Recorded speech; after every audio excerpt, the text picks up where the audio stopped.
Hi നമസ്കാരം. എല്ലാവരും സുഖമായിട്ടിരിക്കുന്നെന്ന് വിശ്വസിക്കുന്നു. അപ്പോൾ ഇന്നത്തെ വീഡിയോ എന്ന് പറയുന്നത് മഴക്കാലത്ത് വണ്ടി ഓടിക്കുന്ന സമയത്ത് തുടക്കക്കാർ എന്തൊക്കെ കാര്യങ്ങൾ ശ്രദ്ധിക്കണം എന്നതിനെ പറ്റിയാണ് ഇന്നത്തെ വീഡിയോയിലുള്ളത്. അപ്പോൾ മഴക്കാലത്ത് വണ്ടി ഓടിക്കുന്ന സമയത്ത് ഏറ്റവും കൂടുതൽ ബുദ്ധിമുട്ടുള്ളൊരു കാര്യമാണ് വിൻഷീൽഡ് ഗ്ലാസ്സിൽ ഒരു മൂടൽ പോലെ വരും. അപ്പോൾ നമുക്ക് വിഷനൊന്നും ക്ലിയറായിട്ട് കിട്ടുകയില്ല. അപ്പോൾ നമുക്ക് വണ്ടി ഓടിക്കാൻ നല്ലൊരു ബുദ്ധിമുട്ടാണ് അല്ലേ. അപ്പോൾ അത് എങ്ങനെ ക്ലിയർ ചെയ്യണം എന്നുള്ളത് ഈ വീഡിയോയുടെ അവസാനം ഞാൻ പറയുന്നതാണ്. അപ്പോൾ വീഡിയോ സ്കിപ്പ് ചെയ്യാതെ മുഴുവനായിട്ട് കാണാൻ വേണ്ടിയിട്ട് ശ്രമിക്കുക. അല്ലാതെ വേറെ എന്തൊക്കെ കാര്യങ്ങൾ ശ്രദ്ധിക്കണം എന്നുള്ളത് നമുക്ക് നോക്കാം. മഴക്കാലത്ത് തുടക്കക്കാർ തീർച്ചയായിട്ടും ലോവർ ഗിയർ സെലക്ട് ചെയ്തായിരിക്കണം പോകേണ്ടത്. സ്പീഡ് കുറച്ചിട്ടായിരിക്കും പോകേണ്ടത്.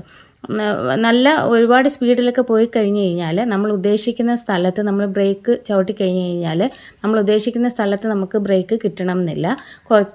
സ്ലിപ്പായി കുറച്ച് ഫ്രണ്ടിലോട്ടൊക്കെ ആയിരിക്കും ബ്രേക്ക് നമ്മൾ ചവിട്ടി കഴിഞ്ഞാൽ വണ്ടി പോയി നിൽക്കുന്നത്. അതുകൊണ്ട് വളരെയധികം സ്പീഡ് കുറച്ചിട്ടായിരിക്കണം പോകേണ്ടത്. ലോവർ ഗിയർ സെലക്ട് ചെയ്തായിരിക്കണം പോകേണ്ടത്. സെക്കൻഡ് ഗിയറോ ഫസ്റ്റ് ഗിയറോ ഒക്കെ സെലക്ട് ചെയ്തായിരിക്കണം പോകേണ്ടത്. നല്ല ഹെവി മഴയൊക്കെ ആണെന്നുണ്ടെങ്കിൽ സെക്കൻഡ് ഗിയറൊക്കെ ചൂസ് ചെയ്ത് പോകുന്നതായിരിക്കും ഏറ്റവും നല്ലത്.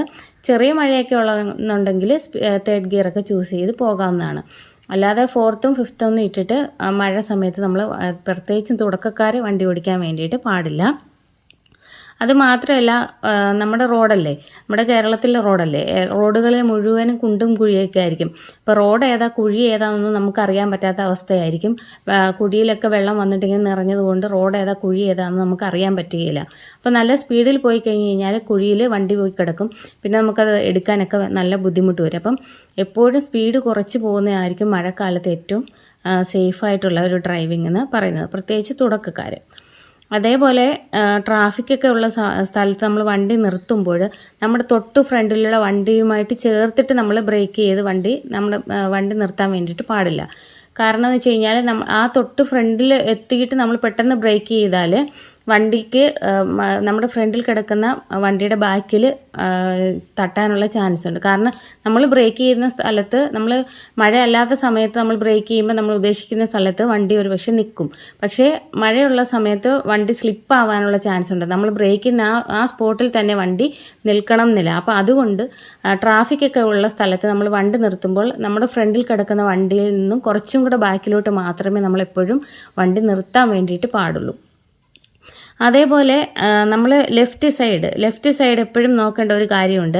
ലെഫ്റ്റ് സൈഡിൽ എപ്പോഴും എന്തായിരിക്കും, കൂടുതലും കുഴിയും ഓടയും അങ്ങനെയൊക്കെയുള്ള കാര്യങ്ങളായിരിക്കും. അപ്പോൾ അതിലിങ്ങനെ വെള്ളം നിറഞ്ഞിട്ട് നമുക്ക് കാണാൻ വേണ്ടിയിട്ട് പറ്റുകയില്ല. അപ്പോഴും മഴയുള്ള സമയത്ത് നമ്മൾ ഒരിക്കലും ഒരുപാട് ലെഫ്റ്റ് ചേർത്തിട്ട് വണ്ടി ഓടിക്കാൻ വേണ്ടിയിട്ട് പാടില്ല. കാരണം അവിടെ കുഴിയിലൊക്കെ വെള്ളം നിറഞ്ഞിട്ട് നമുക്ക് അത് റോഡാണോ കുഴിയാണോ എന്ന് നമുക്ക് അറിയാൻ പറ്റുകയില്ല. അതുകൊണ്ട് ലെഫ്റ്റ് സൈഡ് ഒരുപാട് ചേർത്തിട്ട് നമ്മൾ ഒരിക്കലും വണ്ടി ഓടിക്കാൻ വേണ്ടിയിട്ട് പാടില്ല. കുറച്ച് സ്പേസ് ഇങ്ങനെ ഇട്ടതിന് ശേഷം മാത്രമായിരിക്കണം നമ്മൾ വണ്ടി ഓടിക്കേണ്ടത്. അപ്പോൾ ആ ഒരു കാര്യം നിങ്ങൾ പ്രത്യേകം ഒന്ന് ശ്രദ്ധിക്കണം. അതേപോലെ ഭയങ്കര ഹെവി മഴയൊക്കെ ഉള്ള സമയത്ത് ഭയങ്കര സ്പീഡിൽ പോയി കഴിഞ്ഞ് കഴിഞ്ഞാൽ ഓപ്പോസിറ്റ് വരുന്ന ആളുകൾക്കും അല്ലെങ്കിൽ റോഡിൽ കൂടി ഓപ്പോസിറ്റ് വണ്ടി ഓടിച്ച് വരുന്ന ആളുകളുടെ വിൻഷീൽഡ് ഗ്ലാസ്സിലേക്ക് നമ്മുടെ ടയറിൽ നിന്ന് വെള്ളം തെറിക്കാനുള്ളൊരു ചാൻസ് ഉണ്ട്. അതുമാത്രമല്ല, റോഡിൽ കൂടി നടക്കുന്ന ആളുകളുണ്ട്, അവരുടെ ദേഹത്തേക്കുമൊക്കെ വെള്ളം തെറിക്കാനുള്ള ചാൻസ് വളരെ കൂടുതലാണ്. അപ്പോൾ നമ്മൾ ഡ്രൈവ് ചെയ്യുന്ന സമയത്ത് സഹജീവികളെയും കൂടി നമ്മളൊന്ന് പരിഗണിക്കുക. നല്ല ഹെവി മഴയുള്ള സമയത്ത് വെള്ളക്കെട്ടുള്ള സ്ഥലങ്ങളിലൊന്ന് നമ്മൾ ഭയങ്കര സ്പീഡിൽ ഇങ്ങനെ ചില ആളുകൾ വണ്ടി ഓടിച്ചിട്ട് പോകാറുണ്ട്. അത് ഓപ്പോസിറ്റ് വരുന്ന ആളുകളുടെ വിൻഷീൽഡ് ഗ്ലാസ്സിലേക്കും സൈഡിൽ നിൽക്കുന്ന ആളുകളുടെ ദേഹത്ത് വെള്ളം തെറിക്കുമോ അങ്ങനെയൊന്നും ആളുകൾ ചിന്തിക്കാറേയില്ല. അപ്പോൾ നമ്മൾ ഒരിക്കലും അങ്ങനെയൊന്നും ചെയ്യാൻ വേണ്ടിയിട്ട് പാടില്ല. അതുകൊണ്ട് നമ്മൾ എപ്പോഴും സ്പീഡ് കുറച്ചിട്ട് പോകാൻ വേണ്ടിയിട്ടായിരിക്കണം എപ്പോഴും നമ്മൾ ശ്രമിക്കേണ്ടത്. അപ്പോൾ ഇത്രയും കാര്യങ്ങളൊക്കെ ഉള്ളൂ മഴ സമയത്ത് നമ്മൾ. അതേപോലെ തന്നെ നല്ല ഹെവി മഴയാണ്, നിങ്ങൾക്ക് ഒട്ടും ഡ്രൈവ് ചെയ്യാൻ പറ്റുന്നില്ല എന്നുണ്ടെങ്കിൽ നിങ്ങൾ എന്ത് ചെയ്യണം, നിങ്ങൾ ഒരു സൈഡിലേക്ക് വണ്ടി നിർത്തുക. വണ്ടി നിർത്തിയതിന് ശേഷം മഴ ഒന്ന് കുറഞ്ഞതിന് ശേഷം വീണ്ടും നിങ്ങൾ ആ ഫോഗൊക്കെ ഉണ്ടെങ്കിൽ ഫോഗൊക്കെ ക്ലിയർ ചെയ്തിട്ട് പിന്നെ നിങ്ങൾ വണ്ടി എടുത്തിട്ട് പോകാൻ വേണ്ടിയിട്ട് ശ്രമിക്കുക. അല്ലാതെ റിസ്ക് എടുത്തിട്ട് ഹെവി മഴയിൽ നിങ്ങൾക്ക് വിഷൻ കിട്ടുന്നില്ല നിങ്ങൾ ഒരിക്കലും വണ്ടി ഓടിക്കരുത്. നിങ്ങൾ സൈഡിലേക്ക് വണ്ടി നിർത്തണം. അപ്പോൾ ഇനി എങ്ങനെയാണ് മൂടൽ നമ്മൾ മാറ്റുക എന്നുള്ളത്. അപ്പോൾ വിൻഷീൽഡ് ഗ്ലാസ്സിലെ മൂടൽ മാറ്റാൻ വേണ്ടിയിട്ട് നമ്മൾ 3 സ്വിച്ചുകളാണ് ഉപയോഗിക്കുന്നത്. 1, 2, 3 അങ്ങനെ 3 സ്വിച്ചുകൾ ഉപയോഗിച്ചിട്ടാണ് നമ്മൾ വിൻഷീൽഡ് ഗ്ലാസ്സിലെ മൂടൽ മാറ്റുന്നത്. അപ്പോൾ വണ്ടി ഒരു സൈഡിൽ ഇങ്ങനെ വണ്ടി നിർത്തുന്നു. വണ്ടി നിർത്തിയതിന് ശേഷം വണ്ടി ഓഫാക്കാൻ വേണ്ടിയിട്ട് പാടില്ല. വണ്ടി ഓഫാക്കാതെ വണ്ടി ഓണിലായിരിക്കണം ഉണ്ടാവേണ്ടത്. അതിനുശേഷം നമ്മൾ ഇത് നോക്കണം. ഇത് കണ്ടില്ലേ, ഇതിപ്പം ഇങ്ങനെ ആയിരിക്കും നോർമലി വണ്ടിയിൽ ഉണ്ടാവുന്നത്. ഈ സ്വിച്ച് ഇവിടെ ആയിരിക്കും ഉണ്ടാവുന്നത്.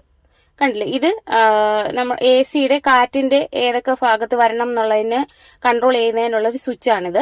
അപ്പൊ ഇങ്ങനെ വരുന്ന സമയത്ത് നമ്മുടെ മുഖത്തേക്കായിരിക്കും AC-യുടെ കാറ്റ്, അതായത് തണുപ്പ് നമ്മുടെ മുഖത്തേക്കായിരിക്കും വരുന്നത്. അങ്ങനെ ചേഞ്ച് ചെയ്ത് കൊണ്ടുവരുന്ന ഒരു അതിന് വേണ്ടിയിട്ടുള്ള ഒരു കൺട്രോൾ സ്വിച്ചാണിത്. അപ്പൊ ഇത് നമുക്ക് ഫോഗ് മാറ്റാൻ വേണ്ടിയിട്ട്, അതായത് മൂടൽ മാറ്റാൻ വേണ്ടിയിട്ട് ഈ സ്വിച്ച് നമ്മൾ എവിടെ കൊണ്ടുവരണം? ഇവിടെ ഏറ്റവും ഈ ലാസ്റ്റ് പൊസിഷനിൽ കൊണ്ടുവരണം. അതായത് ഇവിടെ വിൻഷീൽഡ് ഗ്ലാസിന്റെ ഒരു സിമ്പൽ ഉണ്ട്. അവിടത്തേക്ക് ഈ സ്വിച്ച് കൊണ്ടുവന്ന് വെക്കണം. കൊണ്ടുവന്ന് വെച്ചതിന് ശേഷം പിന്നീട് നമ്മൾ ചെയ്യേണ്ടത് AC ഓൺ ആയിരിക്കണം. AC-യുടെ കാറ്റ് 1-ലോ 2-ലോ എങ്ങനെയായാലും നിങ്ങൾക്കിടാം. 1-ലോ 2-ലോ എങ്ങനെ ഇട്ടാലും കുഴപ്പമില്ല. അങ്ങനെ സെലക്ട് ചെയ്ത് വെക്കുക. അങ്ങനെ വെച്ച് ഒരു 5 മിനിറ്റ്, ഒരു 5-6 മിനിറ്റ് ആകുമ്പോഴത്തേക്കും വിൻഷീൽഡ് ഗ്ലാസ് നിങ്ങൾ നോക്കിക്കഴിഞ്ഞാൽ ആ മൂടലൊക്കെ പെട്ടെന്ന് തന്നെ ക്ലിയർ ആവുന്നതായിട്ട് നമുക്ക് കാണാൻ വേണ്ടിയിട്ട് പറ്റും. ഒരു 5-6 മിനിറ്റ് എടുക്കും.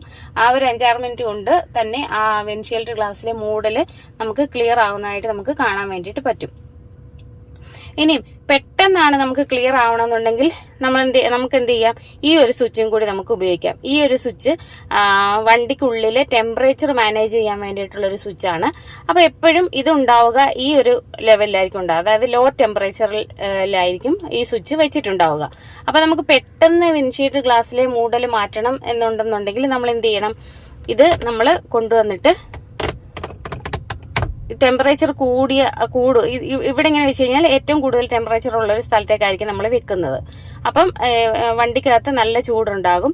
അപ്പം അതിന് വേണ്ടിയിട്ട് നമ്മൾ ഇവിടെ ആയിരിക്കണം ഈ സ്വിച്ച് കൊണ്ടുവന്ന് വെക്കേണ്ടത്. കണ്ടില്ലേ, ഇവിടെ ആയിരിക്കും കൊണ്ടുവന്ന് വെക്കേണ്ടത്. അപ്പൊ ഇങ്ങനെയും കൂടി ഈ സ്വിച്ചും കൂടെ സെലക്ട് ചെയ്ത് ഇവിടെ കൊണ്ടുവന്നും കൂടെ വെച്ച് കഴിഞ്ഞാൽ ഒരു 2-3 മിനിറ്റിനകം തന്നെ നമ്മുടെ വിൻഷീൽഡ് ഗ്ലാസ് ക്ലിയർ ആയി ഇരിക്കുന്നത് നമുക്ക് കാണാൻ വേണ്ടിയിട്ട് പറ്റും.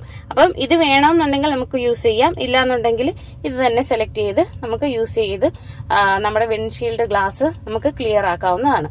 അങ്ങനെ ക്ലിയർ ആക്കിയതിന് ശേഷം മാത്രമേ വീണ്ടും നിങ്ങൾ വണ്ടി എടുത്തിട്ട് പോകാൻ വേണ്ടിയിട്ട് പാടുള്ളൂ. അപ്പോൾ കാര്യങ്ങളൊക്കെ നിങ്ങൾക്ക് മനസ്സിലായിട്ടുണ്ടാവുമെന്ന് വിചാരിക്കുന്നു. വീഡിയോ ഇഷ്ടമായാലൊരു ലൈക്ക് തരിക. അതേപോലെ നിങ്ങളുടെ അഭിപ്രായങ്ങളൊക്കെ കമന്റിൽ ഇടാൻ വേണ്ടിയിട്ട് മറക്കരുത്.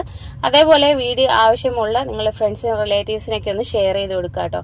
അപ്പോൾ അടുത്തൊരു വീഡിയോ ആയിട്ട് നമുക്ക് വീണ്ടും കാണാം. താങ്ക്